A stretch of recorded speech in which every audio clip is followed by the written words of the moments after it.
ځکه چې رواز واز را روان دي پهلوانه بلډ پرېشر مې سر ته ختلی دی سره خرابوو وروره دا شیخ زما وختي سر ته ختلی خو نیم مې ویر و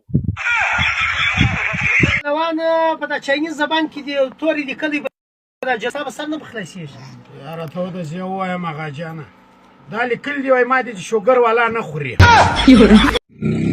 سلام علیکم چلره وعلیکم سلام نو جوړه به نه راوګنډې ولې نه درګنډم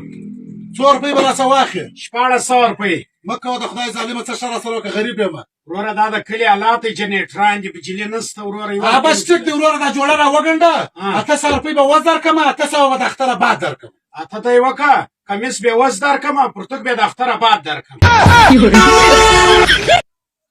هغه ته مامای څه ویلي وو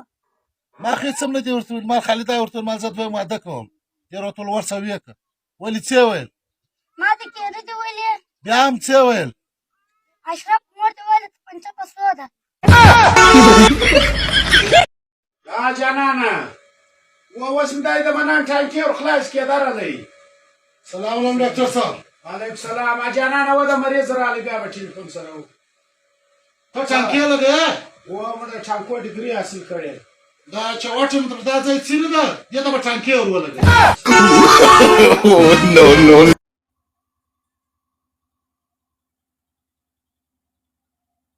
څنګه یې پهلوان چې کیمرې ته ګورې اشارې کوه وایه زه وټمه نانچه خوړم یو ګیلاس اوبه سړي خوراوه پهلوانه څه کوې چا په انتظار یې عثمان را روان دی ځای چار وزمات کړی دی نو هغه له ورځو اوس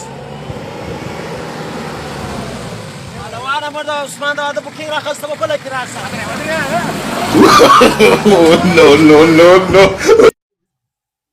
خوره دا د نارینه کپړې د زنانو خو پاخوا پرتې دي ورې او چاته ناظرین تیرز دلته دوه کسان ولر دې پوښتنه وکړو خان ته ماته دا وایي څو تعلیم دې کړی شکر دی الحمدلله نقیب کلزی زما کلاس بلو تېر شوی ښه نو ته ماته دا وایي پاکستان کله آزاد شوی 47 اگست 1914 یاره زما نه په ځوانه ځواني خدای پاک اربا روپۍ راکړي دي ای څه وایه پهلوان و خو د زړه سکون نه لرم یاره پهلوانه څه درواغ کم وایه زما موبایل نه خرڅه ولې نه خرڅوم پهلوان شتو یې نه ګیره شتو دې درکړه په اډوانس کې مې څه راکړې اډوانس کې د اختر مبارک مانا څه کوي سرګره پهلوان سر مې کاکي نو خولۍ وکاږه بیا ګرونو ښه ستا چې ملا کاکي ته کمیس کاږې پهلوانه څه کوې چا په انتظار یې عثمان را روان دی ځای چار وزمات کړی دی نو هغه له ورځو اوس